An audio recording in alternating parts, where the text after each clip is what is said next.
आज की क्लास में हम लोग बात करने वाले हैं कोंट्रा वाउचर की कॉन्फ़िगरेशन। प्रीवियस क्लास के अंदर हमने कोंट्रा वाउचर को फिनिश किया था, जहां पे मैंने आपको बताया था कोंट्रा वाउचर में ट्रांजेक्शंस को रिकॉर्ड कैसे करना है। मैंने आपको बताई थी बैंक टू कैश की जितनी भी हमारी एडजस्टमेंट होती है वो सारी हम यहाँ पे करते हैं। और कोंट्रा वाउचर को यूज ज्यादातर हम इंटरनल अकाउंटिंग के लिए यूज किया जाता है। ठीक है, मतलब जो हमारी खुद के हमें बैंक से पैसे निकलवाने हैं, बैंक में पैसे जमा कराने हैं, एक बैंक अकाउंट से दूसरे बैंक अकाउंट में ट्रांसफर करते हैं, ये सारी चीजें हम कॉन्ट्रा वाउचर में करते हैं। कस्टमर या सप्लायर का नहीं करेंगे इसको, कुछ वो रिस्क लोन। अब बात आती है कॉन्फ़िगरेशंस की। बहुत इंपॉर्टेंट है कॉन्फ़िगरेशंस को समझना। ठीक है, डिटेल में हम कॉन्फ़िगरेशन करने वाले हैं। कॉन्फ़िगरेशन की शॉर्टकट की क्या होती है? F12। किसी भी चीज की कॉन्फ़िगरेशन हमें करनी है तो F12 करते हैं। कॉन्ट्रा वाउचर तक जाने के लिए गेटवे ऑफ टैली से हम V प्रेस करेंगे, वाउचर्स पे चले जाएंगे, वहां से F4 प्रेस करेंगे, कॉन्ट्रा वाउचर आ गया। और इसके अंदर आप जैसे F12 प्रेस करोगे आपके पास कॉन्फ़िगरेशन हो जाएंगी सारी की सारी कॉन्ट्रा वाउचर्स की। देखिए टैली प्राइम में मैं आपको दिखाता हूँ अच्छे से।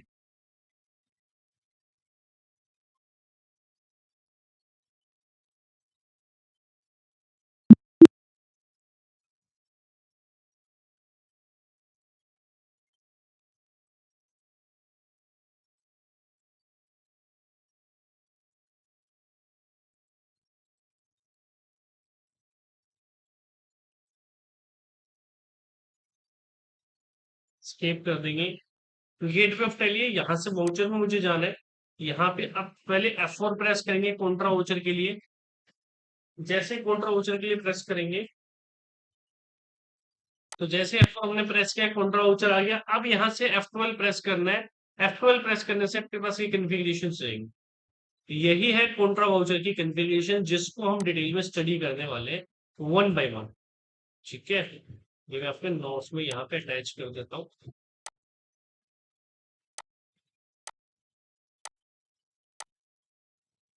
देखो इस कॉन्फ़िगरेशन के अंदर याद रखना जनरल डिटेल्स है। कॉन्ट्रा वाउचर की कॉन्फ़िगरेशन के दो पार्ट्स होते हैं। Number one is general detail, number two is bank. दोनों हमें ध्यान से पढ़ने। सबसे पहली कॉन्फ़िगरेशन आती है यूज क्रेडिट और डेबिट इंस्टेड ऑफ टू और बाई ड्यूरिंग वाउचर एंट्री। हमने इसको यस किया हुआ है, इसका मतलब जब भी हम कॉन्ट्रा में एंट्री करते हैं तो क्रेडिट और डेबिट दिखते हैं, लेकिन हम चाहते हैं क्रेडिट की जगह टू आ जाए और डेबिट की जगह बाई आ जाए। ये हमें इस तरीके से क्रेडिट डेबिट की जगह हमें टू और बाई करके शो हो। तो उसके लिए इस कॉन्फ़िगरेशन को क्या करना पड़ेगा? नो। जैसे नो करूंगा कंट्रोल ए करूंगा, उसका इफेक्ट आपको दिखेगा। यहाँ पे गए, हमने एन से नो किया, कंट्रोल ए से सेव किया। अब आप इजीली देख सकते हो यहाँ पे टू दिख रहा है मुझे, नीचे दिखेगा बाई। बाई का मतलब डेबिट होता है। ठीक है, मैं आपको बता देता हूं कि डेबिट को is equal two by, debit by होता है और क्रेडिट टू होता है। डेबिट को बाई और कहते हैं हम, लेकिन यूज हम क्या करते हैं? डेबिट और टू यूज करते हैं।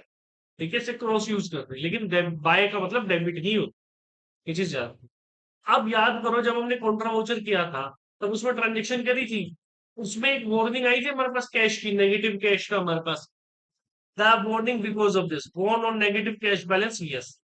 अगर मैं इसको यस कर दूंगा तो नहीं आएगी। मैं आपको करके दिखाता हूँ। कैश के अंदर पहले तो हम इसको कॉन्फ़िगरेशन को क्रेडिट ही मान लो, क्रेडिट ही ले लो। अब देखो जैसे मैं यहाँ पे 23,000 करता हूँ, एंटर करता हूँ, यार वार्निंग नेगेटिव कैश 68,000। ठीक है, अब हम बैक जाते हैं और वापस से आते हैं। अब F12 कॉन्फ़िगरेशन में पहले तो इसको यस कर देता हूँ, इसको कर देता हूँ नो, कंट्रोल ही करता हूँ। अभी भी कैश क्रेडिट कर रहा हूँ, सेम अमाउंट 23,000। अब कुछ वार्निंग नहीं आएगी, सिर्फ नेगेटिव कैश बैलेंस तो दिखा रहा है अभी भी, लेकिन ये भी आप हिडन कर सकते हो। अगर आप चाहते हो इस लेजर का बैलेंस ना दिखे, करंट बैलेंस लेजर का, वो भी नहीं दिखता। तो अब मुझे नेगेटिव कैश बैलेंस की नहीं आ रही ना वार्निंग, क्यों आई थी? बिकॉज ऑफ दिस कॉन्फ़िगरेशन, वो नो नेगेटिव कैश बैलेंस। ठीक है, थर्ड पेपर कॉन्फ़िगरेशन क्या आती है? थर्ड कॉन्फ़िगरेशन देखो, फर्स्ट कंप्लीट है, सेकंड कंप्लीट है, थर्ड है skip the day field during voucher creation. देखो अगर मुझे इस कॉन्फ़िगरेशन को यूज करना है तो मेरे को सेल्स वाउचर में जाना पड़ता है। अब इसका मतलब क्या है? Skip the date field during voucher creation, कि जब मैं वाउचर क्रिएट कर रहा हूँ तो डेट फील्ड के ऑप्शन से मैं हट जाऊँ, वहां पे मेरा कर्सर ही ना जाए। तो जब आप सेल्स में जाते हो ना, मैं आपको एक बार एग्जांपल दिखा देता हूँ, सेल्स में फिर से दिखाऊंगा। सेल्स में एक डेट तो ये होती है और एक डेट ये होती है। This is the voucher date, this is the bill date. जो सेल्स का बिल होता है उसकी डेट ही होती है और वाउचर की डेट ही होती है। तो वाउचर क्रिएशन की डेट पे हमारा कर्सर ना जाए, ये कॉन्फ़िगरेशन ये कह रही है। इसमें F12 में जाके अब भी मिलेगी मुझे, देखो ये यहाँ पे है, skip the date field during voucher creation no है, और मैं इसको यस करके कंट्रोल ए कर दूंगा। अब बैक करके फिर एंटर करूँ तो देखो, अब मेरा कर्सर यहाँ की बजाय यहाँ पे आया ना सीधा, उस पे तो जा ही नहीं रहा, बैक जा रहा हूँ तब भी नहीं जा रहा, सीधा बिल डेट पे जाएगा, वाउचर क्रिएशन डेट पे नहीं जाएगा। हालांकि F2 से आप वाउचर डेट को चेंज कर सकते हो, ऑप्शन आपके पास होता है F2 से, लेकिन ये जो कॉन्फ़िगरेशन है इसका मीनिंग ये है। ठीक है, सेल्स में आपको इस कॉन्फ़िगरेशन के बारे में डिटेल में समझ में आया। Show current balance of ledger is yes, मैंने बताया था करंट बैलेंस ऑफ लेजर भी आप हाइड कर सकते हो इजीली। जैसे कैश अकाउंट है, अभी मेरे को 45,000 दिख रहा है, मैं F12 जाऊंगा और इस वाले को नो कर दूंगा, कॉन्फ़िगरेशन को। बहुत इंपॉर्टेंट है कॉन्फ़िगरेशन को समझना। अब देखो कैश में मुझे बैलेंस दिख रहा है, नहीं दिख रहा ना, ऐसे ही हम क्या कर सकते हैं, कैश बैलेंस को हाइड कर सकते, लेजर बैलेंस को हाइड कर सकते। इसके बाद देखो, show balance as on voucher date, वही मतलब है बैलेंस शो करना, तो लेजर का फाइनल बैलेंस शो करना। फिर उसके बाद आता है स्ट्राइप व्यू। स्ट्राइप व्यू में आपको हर चीज कुछ इस तरीके की दिखती है, ऐसे बॉर्डर टाइप में। स्ट्राइप व्यू का मतलब क्या होता है, बॉर्डर टाइप में व्यू आएगा। अभी आपको व्यू कैसे दिख रहा है, जैसे मैं कैश अकाउंट में मान लो 23,000 रुपए एंटर किया, ठीक है, HDFC बैंक में 23,000 के। अभी आपको देखो, जिसको हम यूज कर रहे हैं वही हाईलाइट होके दिख रही है। अगर मैं ऊपर कैश पे जाऊं तो कैश हाईलाइट होगा, नीचे आऊंगा तो HDFC। मैं चाहता हूँ ये दोनों हाईलाइट हो, कैसे, स्ट्राइप व्यू कहते हैं उसको, कंट्रोल है। अब देखो, अभी भी मैं जाऊंगा तो हाईलाइट होगा, कौन सा, जिसपे मेरा कर्सर होगा वो येलो कलर स्किन कलर का है, नहीं है, थोड़ा सा क्रीमी कलर का है, लेकिन ये जो लाइट ब्लू कलर का है ये ऑटोमेटिकली स्ट्राइप व्यू कलर। अब जैसे मैं ऊपर जाऊंगा तो ये यहाँ पे है, अब मेरा कर्सर यहाँ पे आ गया, तो क्रीमी कलर यहाँ पे आ गया और स्ट्राइप व्यू यहाँ पे आ गया। तो एक तो वो होगा जो सेलेक्ट किया वो बॉर्डर आता है, सेकंड वाला जो होता है वो अनबॉर्डर नहीं रहेगा, अब आपका बॉर्डर में रहेगा, उसका colour light bluish clear. Clear है, this is the stripe view, ये आपको टैली में हर जगह देखने को मिलेगा। आप इसको यूज भी कर सकते हैं, नहीं भी, आपके ऊपर डिपेंड करती है चीजें। उसके बाद इतनी चीजें होने के बाद इसमें तो कोई डाउट होगा नहीं, सिंपल सी चीजें जनरल डिटेल्स है, यहां से आप चेंज कर सकते हो। कॉन्फ़िगरेशन को आपको याद रखना है ताकि आपको पता हो कैसे कैसे चेंज करना। अब आती है बैंक डिटेल, जो कि बहुत इंपॉर्टेंट। इसमें एक चीज है, यूज डिफॉल्ट बैंक एलोकेशन को नो किया हो। देखो अब मेरे पास ये ट्रांजेक्शन है कि मैंने बैंक में डिपॉजिट कराया पैसा 23,000, यही मुझे कहता है HDFC बैंक डेबिट हो रहा है, कैश क्रेडिट हो रहा है। तो जब आप बैंक में पैसा जमा कराने जाते हो तो क्या होता है, आप बैंक में एक स्लिप होती है, स्लिप को फिल करते हो, उसमें मेंशन करते हो करेंसी डेनोमिनेशन, जिसको डेनोमिनेशन कहते हैं, नोट को फिल करने को कहते हैं डेनोमिनेशन। 500 के कितने नोट थे, 200 के कितने थे, 100 के कितने थे, 1000 के कितने थे। 1000 के तो चलते ही नहीं हो, मेंशन कैसे करोगे, ठीक है। तो 500 के, 200 के, 100 के कर सकते हो। उसके लिए क्या करते हैं हम, वो यहाँ पे भी ऑप्शन आता है बैंक एलोकेशन डिटेल्स का। अभी जैसे मैं एंट्री करूंगा HDFC बैंक पे जाऊंगा तो ये वाली स्क्रीन आएगी, this is the bank allocation screen. अब क्या है ना, इस सेटिंग्स को समझना, ये कह रहा है use default bank allocation no, कि आप नहीं चाहते डिफॉल्ट बैंक एलोकेशन को यूज करना।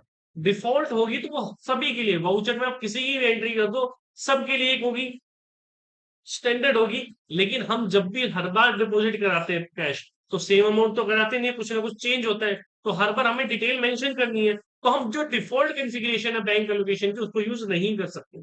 हम जब इस सेटिंग को नो करेंगे तो ये वाली विंडो ओपन होके आएगी, अगर यस कर दिया तो नहीं आएगी।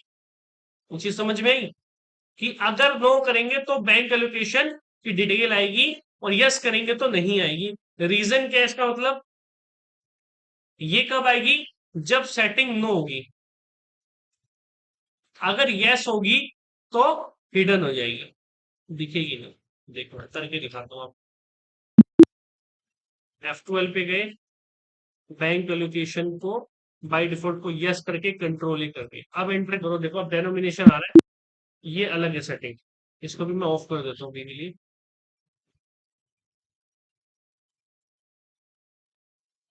अब देखो एंटर किया तो सीधा यहाँ पे आ गया नरेशन पे, मेरे को बैंक एलोकेशन नहीं आई ना। अब टैली क्या समझ रहा है कि जो जितनी भी एंट्रीज है आपकी, सबकी बैंक एलोकेशन एक ही है, सब चेक से जमा हो रहे हैं सब। इसमें हम ये बताते हैं कि चेक से जमा करा है, कैश में जमा करा है, इंटर बैंक ट्रांसफर किया है, ATM से निकलवाया है, ये सारी चीजें बैंक एलोकेशन के अंदर मिलती है। क्लियर है। तो हमारा डिफॉल्ट बैंक एलोकेशन अगर नो रहेगा तो सेटिंग ओपन होके आएगी। इसी के अंदर ऑप्शन आता है use auto cheque numbering and cheque range. ये जो चीजें है वो हम पेमेंट के अंदर यूज करते हैं। पेमेंट वाउचर जब आपको कराऊंगा तब आपको बताऊंगा इन दोनों कन्फिग्रेशन के बारे में, अभी आपको समझ में नहीं आएगा। अब आता शो बैंक एलोकेशन डिटेल्स, जो भी हमने बात करी कि बैंक एलोकेशन डिटेल्स है, ठीक है। बैंक एलोकेशन डिटेल्स आनी चाहिए। Print cheque after saving voucher, इसका मतलब है जैसे मैं वाउचर को सेव करूं ऑटोमेटिकली चेक प्रिंट हो जाए। ये भी पेमेंट के केस में ही होता है, पेमेंट एंड रिसिप्ट के केस में, ठीक है। Show cheque details before printing, कि जब ये हम जब करेंगे ना ऑटो चेक नंबरिंग और ये सारी चीजें वहीं पे आएगी, पेमेंट में आएगी दोनों में। तो ये हम पेमेंट में करने वाले हैं। अब इसमें आता है show provide cash denomination details. इसका मतलब क्या होता है? प्रोवाइड कैश डेनोमिनेशन डिटेल्स का मतलब होता है कि जब आप बैंक में जमा कराने जाते हो, पैसे पूछते हैं ना कितने कितने पैसे जमा करा। जैसे मान लीजिए कैश जो है, मैं 30,000 डिपॉजिट करा रहा हूँ, यहां से मैं कॉन्फ़िगरेशन कर लेता हूँ ऑन, इसको कर देता हूँ नो, और बैंक एलोकेशन को कर देता हूँ यस। और देखो अभी जैसे मैं एंटर करता हूँ मेरे से पूछता है कि कैसे जमा करा दो, कैश जमा करा दो। स्पेस करोगे तो यहाँ पे बता देगा चेक है, ई फंड है, यूपीआई है, कैसे करा दो। अदर्स में जाओगे, अदर्स में, और अगर आप शो मोर पे जाओगे तो टोटल दिखा देगा कितने, एटीएम से, कार्ड से, कैश। हम कैश में जमा करा रहे हैं, कैश सेलेक्ट कर लिया। आईएन बैंक नेम पूछ रहा है, बैंक नेम क्या है, मेंशन कर दो। अब इसमें बैंक डेनोमिनेशन डिटेल नहीं पूछे ना, करेंसी की कितने कितने जमा करा रहे हो, उसके लिए आपको ये वाली कॉन्फ़िगरेशन ऑन करनी है, show cash denomination detail, yes करो, कंट्रोल ही करो। अब बैक करो, एंटर करो, ये आ रही थी अभी तक। जैसे जैसे मैंने एंटर किया तो क्या आया, डेनोमिनेशन डिटेल। अब 23,000 पूछ रहा है, 23,000 अब कैसे जमा करा, ठीक है। तो 23,000 जमा कराने के लिए आप मान लीजिए 100 के कितने हम नोट लेके 3,000 आ जाए, बताओ, 30। 30 नोट हमारे पास, हमने 30 नोट तो हम जमा करा रहे कितने, 100 के। और 500 500 के कितने नोट है, 40। ऐसे होगी करेंसी, ऐसे मेंशन कर दी हमने। तो ये कैश डेनोमिनेशन डिटेल है जो आपको मेंशन करनी पड़ती है। समझ गए डिटेल कैसे आएगी, ये कॉन्फ़िगरेशन कैसे आएगी, ये बड़ा इंपॉर्टेंट है इसके अंदर। This is the cash denomination details,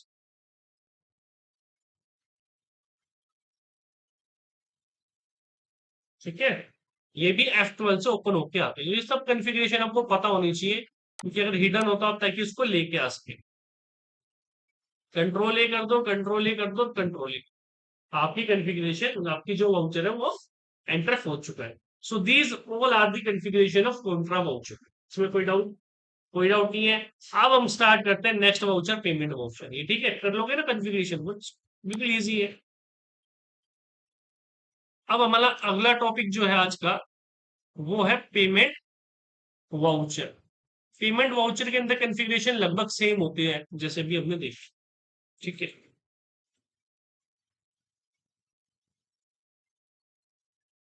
या हम पेमेंट वाउचर नहीं करेंगे आज, रिसिप्ट वाउचर करेंगे, क्योंकि पेमेंट वाउचर के अंदर हमें ऑटो चेक नंबरिंग बतानी पड़ेगी वो डिटेल, वो पेमेंट वाउचर हम नेक्स्ट क्लास में करेंगे। आज हम रिसिप्ट वाउचर करते हैं।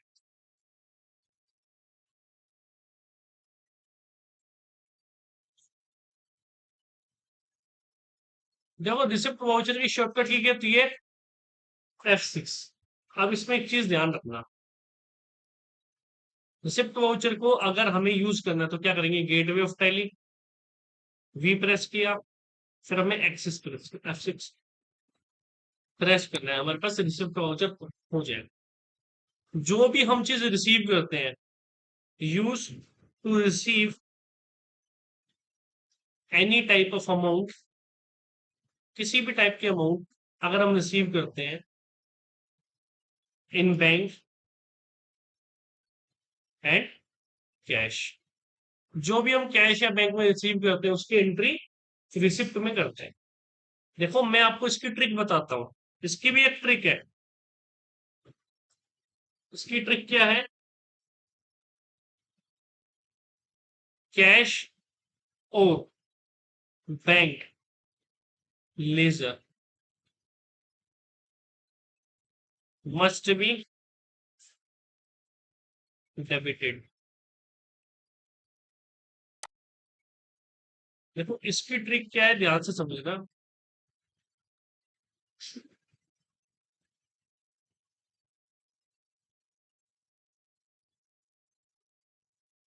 कि ट्रिक इसकी ये है कि कैश और बैंक का लेजर हमेशा क्या होगा, डेबिट।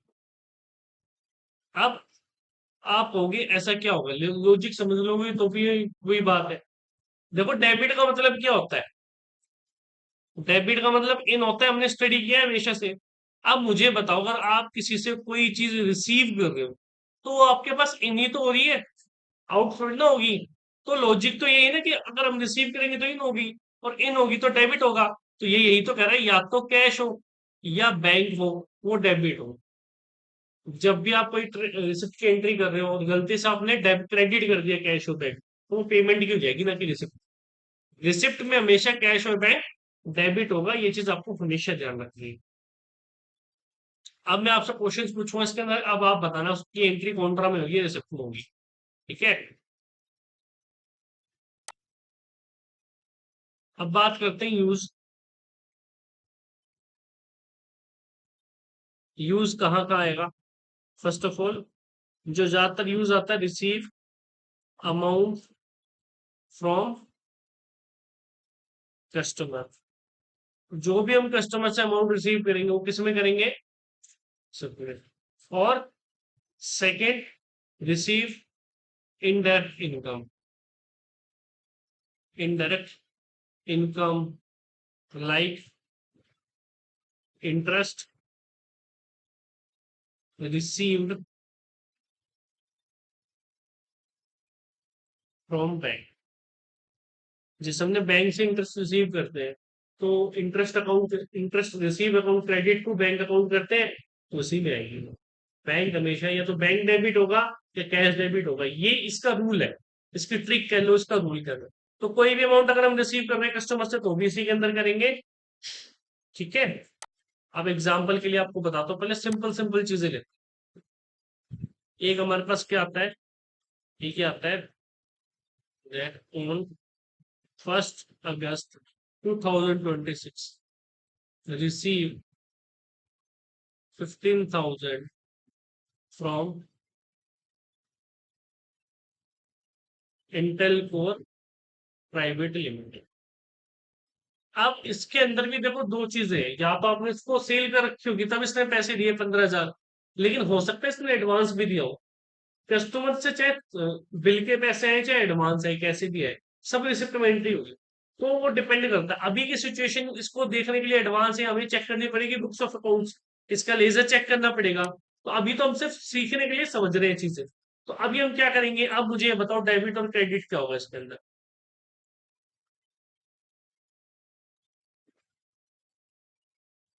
कैश और बैंक तो होगा ही, देखो अच्छा इसमें मैंने नाम मेंशन नहीं किया, हाँ।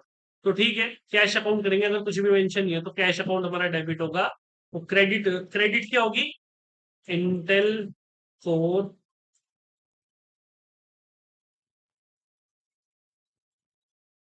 Intel core private limited. अब आप ये मत कहना सर क्रेडिटर ही क्रेडिट होता है, ये क्रेडिट क्यों हो रहा है, ये क्वेश्चन मत करना आप। क्रेडिटर क्रेडिट होता है परचेज में, और डेबिटर डेबिट होता है सेल्स में। लेकिन अगर हम इसका उल्टा कर दे, पेमेंट और रिसिप्ट में उल्टे होंगे ना, क्रेडिट होंगे। अभी हमने इसको माल बेचा है क्रेडिटर को, ठीक है, अब उसका बैलेंस इक्वल इक्लिफाई करने के लिए क्रेडिट करना पड़ेगा। देखो सिंपल सी चीज है, हमें इंटेल कोर पैसा दे रहा है तो इसके पास से पैसा आउट होगा, इसलिए तो ये क्रेडिट है। हमारे पास पैसा आ रहा है इसलिए हम डेबिट। ठीक है, तभी तो मैं कैश को डेबिट ठीक है, ठीक है। मैंने ट्रिक इसलिए बता रहा हूँ कि डेबिट हमेशा कैश रिसिप्ट में होगा। आपको ये देखो ना, इंटेल तो पैसा दे रहा है ना, तो आउट ही होगा ना उसकी साइड से पैसा, इन थोड़ी ना होगा। इन तो हमारी साइड हो रहा है, इसलिए हम डेबिट और इंटेल को क्रेडिट है, ये चीज याद रखना। अब इसको अगर हमें टैली में करना है, इस तरीके से कर लेना। पहले तो F6 ओपन करेंगे, रिसिप्ट आ गया। अब इंटेल कोर है नहीं है कोई भी, ओल्ड सी से बना लेंगे, नहीं ओल्ड सी से हमने बनाई Intel core private limited. Vector होगा ये हमारा, कंट्रोल ऐसे कर दिया सेव। 15,000, देखो अभी तक यहाँ पे करंट बैलेंस जीरो है, जैसे डालेंगे 15,000 क्रेडिट हो जाएगा। अच्छा ये वाली स्क्रीन आएगी जिसको बिल वाइज डिटेल कहते हैं। इसके अंदर चार ऑप्शन मिलेंगे, ये आगे जाके भी यूज होने वाली है, सीरीज में कुछ चाहता हूँ। मेथड ऑफ एडजस्टमेंट कहते हैं, इसमें चार चीजें, एडवांस, एजीएसटी मतलब अगेंस्ट रेफरेंस, न्यू रेफरेंस और ओनर। अब देखिए, जब भी कोई नया बिल है या परचेज परचेस सेल को, कोई भी नया बिल है, या तो हम खरीद रहे हैं बेच रहे हैं, अगर हम खरीद रहे हैं तब भी न्यू रेफरेंस आएगा और हम बेच रहे हैं तब भी न्यू रेफरेंस है। न्यू रेफरेंस मतलब नया बिल। एजीएसटी का मतलब कि हम जो भी पेमेंट ले रहे हैं या फिर हम पेमेंट दे रहे हैं तो किसके अगेंस्ट दे रहे हैं, किस बिल के अगेंस्ट, रेफरेंस का मतलब बिल है, किस बिल के अगेंस्ट दे रहे हैं, तो वो हमें सेलेक्ट करना है। जैसे 10 बिल है, 10 बिल में से किस बिल के अगेंस्ट दे रहे हैं, तो अगेंस्ट रेफरेंस किस में यूज होगा, पेमेंट और रिसिप्ट में हमेशा, अगर हमारे पास बिल है तो, अगर उसका बिल पहले से जनरेटेड है तो। नहीं तो क्या यूज होगा, एडवांस।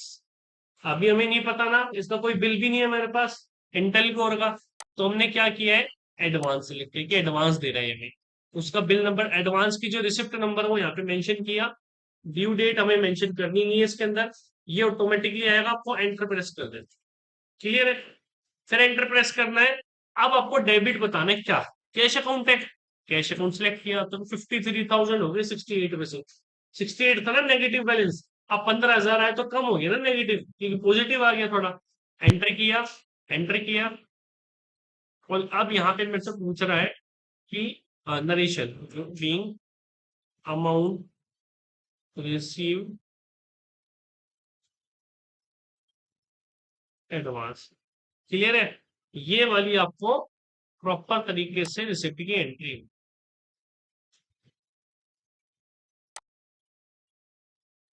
क्लियर है, ठीक है, इंटेल कोर से एडवांस मिल गया, कर लोगे एंट्री रिसिप्ट में, कोई इशू नहीं है। सेकेंड एग्जांपल लेते हैं, सेकेंड एग्जांपल है, receive 1500 interest in PNB bank.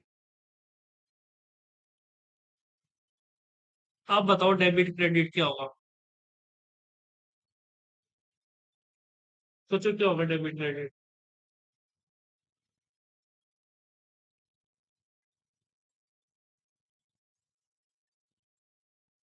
शायद आप सही हो। देखो, डेबिट मैंने बताया था कैश या बैंक होगा, बैंक है तो बैंक ही होगा, सिंपल सी चीज़ है, आप लॉजिक भी लगा सकते हो। जैसे कई बार एमसीक्यूज आते थे ना जब आप छोटे थे, अगर आपने किसी कंपटीशन की तैयारी की हो, कभी एमसीक्यूज आते थे, तो उसमें से चार ऑप्शन आते थे, ठीक है, तो उसमें से एक ऑप्शन आया, एक क्वेश्चन था उसमें से, एक आया कि फॉर एग्जांपल आया कि सुरेश नाम किसका है, ह्यूमन बीइंग का है या एनिमल्स का है। उसमें पहला है ह्यूमन का है, सेकंड ऑप्शन आया मेल का है, थर्ड ऑप्शन आया फीमेल का है, फोर्थ ऑप्शन आया एनिमल का है। तो आप चूज कर सकते हैं इसमें से किसका नहीं है, ये आया मान लो, तो आप चूज कर सकते हो, एनिमल का तो होगा ही नहीं ना। तो इसी तरीके से कैश या बैंक, ये तो आपको पता है कि बैंक है तो बैंक में ही आएगा। और देखो, बैंक में इंटरेस्ट मिला है तो बैंक में ही तो आता है, कैश में थोड़ी ना मिलता है। अब क्या होगा, क्या क्रेडिट होगा, इंटरेस्ट रिसीव्ड। इंटरेस्ट रिसीव्ड जो है ना में, ये इनडायरेक्ट इनकम के अंदर बनेगा लेजर, ठीक है। इंटरेस्ट रिसीव नॉमिनल अकाउंट याद करो, क्रेडिट ऑल इनकम्स आ गया, तो ये क्या होगा, इनडायरेक्ट इनकम के अंदर बनेगा। ये इनकम तो दो ही तरीके की होती है, डायरेक्ट और इनडायरेक्ट। डायरेक्ट जो हम सेल करके ले रहे हैं, इनडायरेक्ट जो इन तरीके से हमारे पास आ रही है, होगी तो हमारी income he balance sheet profit and loss में भी दिखेंगे आपको ही। तो इसको जरा करते हैं सेव, आप सेकंड एंट्री करते हैं, तो ओल्ड सी से पहले एक नया लेजर बनाते हैं, इंटरेस्ट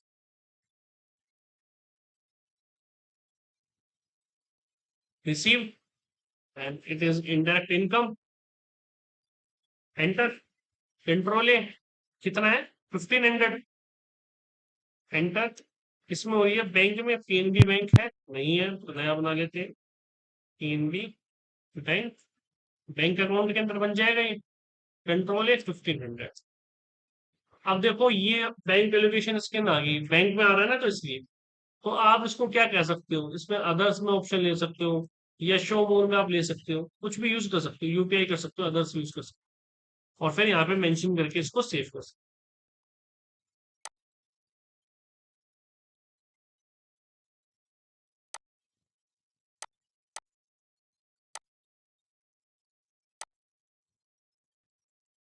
कर लोगे, तो रिसिप्ट की आई थिंक एंट्रीज आप कर लोगे, कोई इशू नहीं है। लेकिन इसके अंदर एक चीज मैं आपको बताता हूँ, अब मैं आपसे एक ट्रांजेक्शन पूछने वाला हूँ, हो सकता है वो कॉन्ट्रा में एंट्री करे या रिसिप्ट में करे, आपको बताना है किसके अंदर होगी। ठीक है। On 1 April 2026 Ram started business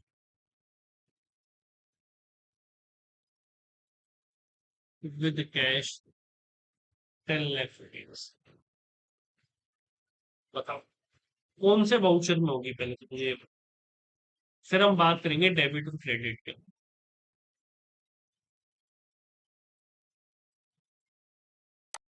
बताइए कौन सा में होगी, डेबिट क्रेडिट क्या होगा।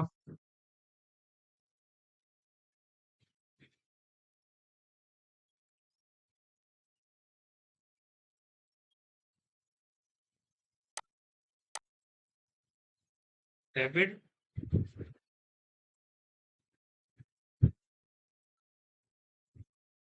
सोचो, जब आप मैन्युअली जर्नल एंट्रीज करते थे तो कैसे करते थे इसको। क्रेडिट क्या करते थे इसमें। कैश कैसे क्रेडिट हो रहा है, Ram started business with cash, cash तो आ रहा है, इन हो रहा है ना कैश तो।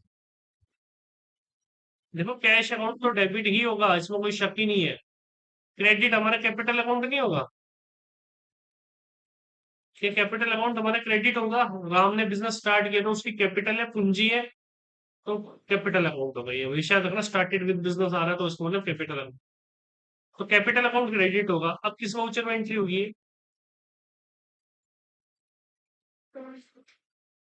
कौन की ट्रिक क्या थी।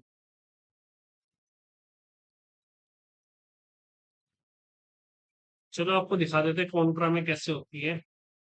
कंट्रोल ये किया हमने, F4 किया, क्रेडिट हम कर रहे हैं, कैपिटल अकाउंट बना देते हैं। चलो हो सकता है कैपिटल अकाउंट हमने बनाया ना हो। कैपिटल अकाउंट, कैपिटल के अंदर बना दिया। कैपिटल का है, अभी तो बनाया हमने कैपिटल अकाउंट। क्या ट्रिक थी कॉन्ट्रा वाउचर की, क्या कॉन्ट्रा वाउचर की ये ट्रिक नहीं थी कि कॉन्ट्रा वाउचर में कैश और बैंक के अलावा कोई और चीज यूज नहीं होगी। सेकंड इंटरनल अकाउंटिंग के लिए होता है, चलो आप उसको इंटरनल अकाउंटिंग कंसिडर कर सकते हो। लेकिन क्या इसमें कैश और बैंक की है, कैपिटल अकाउंट है ना, कॉन्ट्रा में कभी नहीं होगी। ये होगी रिसिप्ट वाउचर के अंदर। देखो काफी सारी चीजें हैं, ट्रिक से याद रखो तो कॉन्ट्रा में कैश और बैंक होना चाहिए, वो नहीं है इसमें। दूसरा क्या है, कैपिटल है, तो नहीं होगी। सेकंड, हम रिसीव कर रहे हैं ना, आप अपने आप को बिजनेस के बराबर मत समझो, बिजनेस को खुद को अलग कंसिडर करो। बिजनेस तो 10 लाख रुपए रिसीव ही कर रहा है ना, तो रिसिप्ट में एंट्री होगी अगर रिसीव कर रहा है तो यही लॉजिक भी हो सकता है। समझ में आ गया कैसे होगी। कैपिटल क्रेडिट हो गया और डेबिट कैश होगा। अब एक और बताता हूँ, ये और बताना मैं। On 1 August 2026 receives capital of 2 lakhs from HDFC Bank to our PNB Bank। बताओ, ये कह रहा है 2026 को हमने कैपिटल रिसीव करी है HDFC बैंक से पीएनबी बैंक के अंदर। ठीक है, फ्रॉम ओनर के HDFC बैंक से लेके हमने पीएनबी बैंक में रिसीव करी है। क्या एंट्री होगी, सोचो करो, गलत है। ये भी रिसिप्ट में होगी, ये रिसिप्ट में होगी क्योंकि हमें क्या मेंटेन करना है, कैपिटल अकाउंट, ना कि उसका बैंक अकाउंट। ये सबसे ज्यादा कंफ्यूजन क्रिएट करता है। आपको ये देखना है कि ओनर का कैपिटल अकाउंट है ना, कैपिटल अकाउंट किसका है, ओनर का है, लेकिन है तो कैपिटल, हमें तो कैपिटल से मेंटेन करना है ना। तो कैपिटल आ गया तो हमारी किस में होगी, रिसिप्ट में। और आपके पास आ गया, on 1 September 2026 ABC private limited paid 50,000 from SBI bank to our PNB bank. अब बताओ ये किस में होगी? रिसिप्ट में होगी, ये कॉन्ट्रा में नहीं होगी। ये कंफ्यूज करने के लिए दे रखा है, इसके एसबीआई बैंक से हमें कुछ लेना देना ही नहीं है। हमें हमारे पीएनबी बैंक से और कस्टमर से लेना देना है। तो कस्टमर हमारा एबीसी प्राइवेट लिमिटेड क्रेडिट होगा, और ये होगा रिसिप्ट के अंदर, ये क्रेडिट होगा, और डेबिट क्या हो जाएगा मेरा पीएनबी बैंक। समझ गए? ये कंफ्यूज करने के लिए होता है, होती रिसिप्ट में ही है।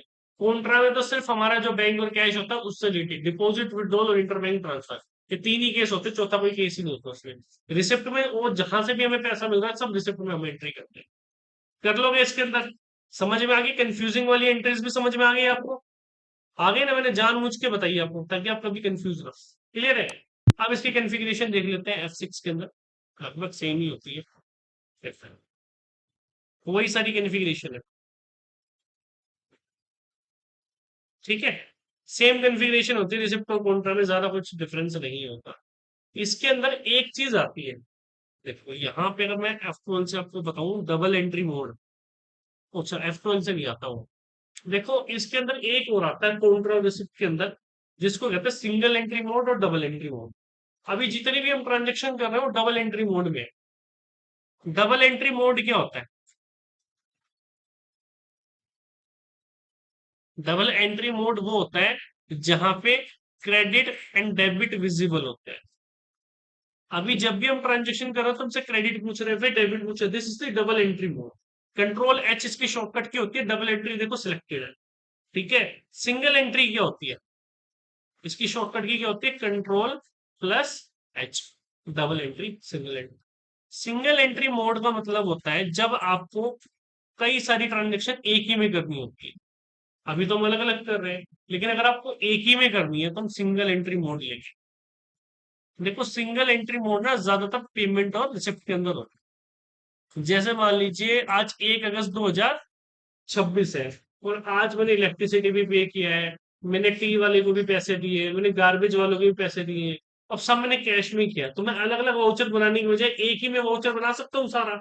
आज ही की डेट का है, तो वहां पे सिंगल एंट्री मोड यूज कर सकते हो। ठीक है, यूज करने के लिए कंट्रोल प्लस एच यूज करें। अब सिंगल एंट्री मोड अगर हम कॉन्ट्रा में यूज कर रहे हैं,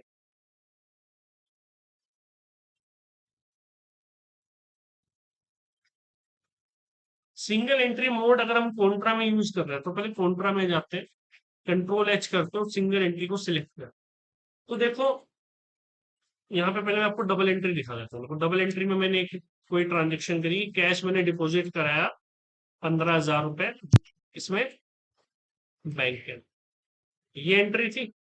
ठीक है, अब इसके अकॉर्डिंग क्या है कि मेरा cash account HDFC bank account debit है और कैश अकाउंट क्रेडिट है। अब इसी को सिंगल एंट्री में देखना है, कंट्रोल एच करो, सिंगल एंट्री में क्लिक करो। तो सिंगल एंट्री में क्या है, जो जिस बैंक में पैसे आ रहे हैं, जो अकाउंट डेबिट हो रहा है, वो पर्टिकुलर से ऊपर आएगा अकाउंट के नाम से, ये डेबिट पार्ट होगा, पर्टिकुलर से नीचे सारा क्रेडिट पार्ट है। क्लियर है? तो ये कॉन्ट्रैक्ट के अंदर आता है सिंगल एंट्री मोड। आपको एंट्री डबल एंट्री में ही करनी है, डबल एंट्री मोड में ही करनी होती है, लेकिन आपको पता होना चाहिए सिंगल एंट्री मोड से रिलेटेड आपसे क्वेश्चन पूछे जाता है। ये वाला जो पार्ट है, this is the debit part. ठीक है, पर्टिकुलर से ऊपर, और पर्टिकुलर से नीचे वाला पार्ट क्या है? Credit part. यहाँ पे क्रेडिट पार्ट है, किसमें? तो सेम अगर हम बैक करके आते हैं हम दोबारा, और रिसिप्ट में चले जाते हैं F6, और रिसिप्ट में पहले डबल एंट्री मोड में रखते हैं। से एबीसी प्राइवेट लिमिटेड से 19,000 रुपये इसने भेजे हमें। ठीक है, कहाँ भेजे इसने? इसने भी हमें मान लीजिए कैश में भेज दिए।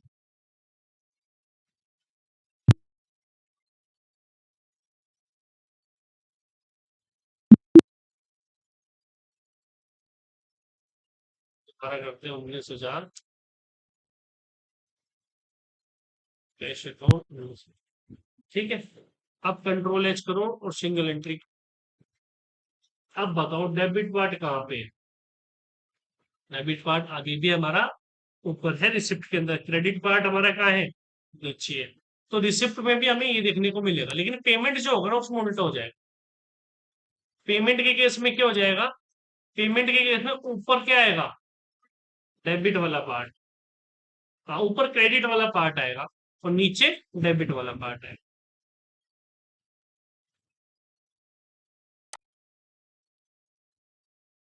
यहाँ पे भी डेबिट पार्ट है, पर्टिकुलर से ऊपर और पर्टिकुलर से नीचे क्या है ये, क्रेडिट पार्ट है। आपसे पूछा जाएगा तो कॉन्ट्रा और रिसिप्ट मैंने इसलिए आपको एक साथ कराया कि दोनों एक जैसे हैं लगभग। ठीक है, इसमें डेबिट आता है, नीचे क्रेडिट आता है। अब अगर अब मैं इसको एस्केप कर देता हूँ और अगर मैं पेमेंट में चला जाता हूँ, उससे देखो डबल एंट्री मोड करके मैं पेमेंट में गया, मैं आपको दिखा रहा हूँ पर्टिकुलर।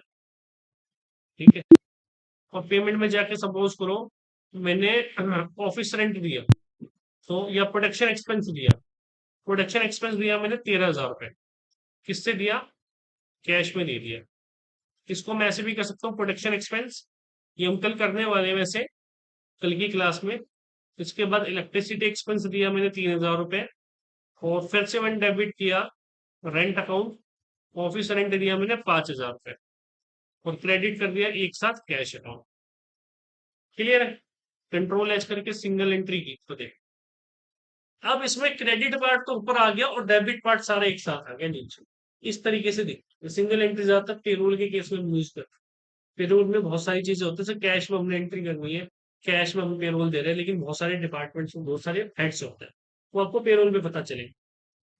तो इसमें उल्टा हो गया ना, इसमें क्रेडिट कार्ड कहाँ पे आ रहा है, ऊपर आ रहा है, जबकि इन दोनों में क्या आ रहा है, डेबिट हो। क्लियर है, सिंगल और डबल एंट्री मोड कर लोगे। डबल एंट्री में डेबिट क्रेडिट एक साथ शो होते हैं हमें, और सिंगल एंट्री में पर्टिकुलर से ऊपर डेबिट पार्ट, पर्टिकुलर से नीचे क्रेडिट पार्ट, कंट्रोल रिसिप्ट में। पेमेंट में पर्टिकुलर से ऊपर क्रेडिट पार्ट और नीचे डेबिट पार्ट। क्लियर है, कर लोगे। सो ये थी आज की क्लास का पूरा समअप, कि हमने आज क्या क्या कंप्लीट किया, कॉन्ट्रैक्ट की कॉन्फ़िगरेशन कंप्लीट करी, रिसिप्ट वाउचर कंप्लीट किया, रिसिप्ट की कॉन्फ़िगरेशन कंप्लीट करी, double and single entry mode भी हमने कंप्लीट किया सक्सेसफुली। अब नेक्स्ट क्लास में हम पेमेंट वाउचर को फिनिश करने वाले हैं, फिर हमारा परचेज और सेल आ जाएगा, फिर हमारा अकाउंटिंग डेबिट और क्रेडिट और अकाउंटिंग वाउचर फिनिश, फिर इन्वेंट्री वाउचर बता देंगे, देन आपको रिपोर्ट बताऊंगा डिटेल के अंदर। फिर आपकी फर्स्ट जो पार्ट है टैली फाइव का फिनिश हो जाए, फिर आप इजीली एंट्रीज कर सकते। प्रैक्टिस के लिए डेटा आपको वेबसाइट पे ही मिलेगा, कोन्ट्रा का डेटा ऑलरेडी अपलोडेड है उसके ऊपर, आप जाके चेक कर सकते हैं, वहां से आप प्रैक्टिस कर सकते हैं। ठीक है।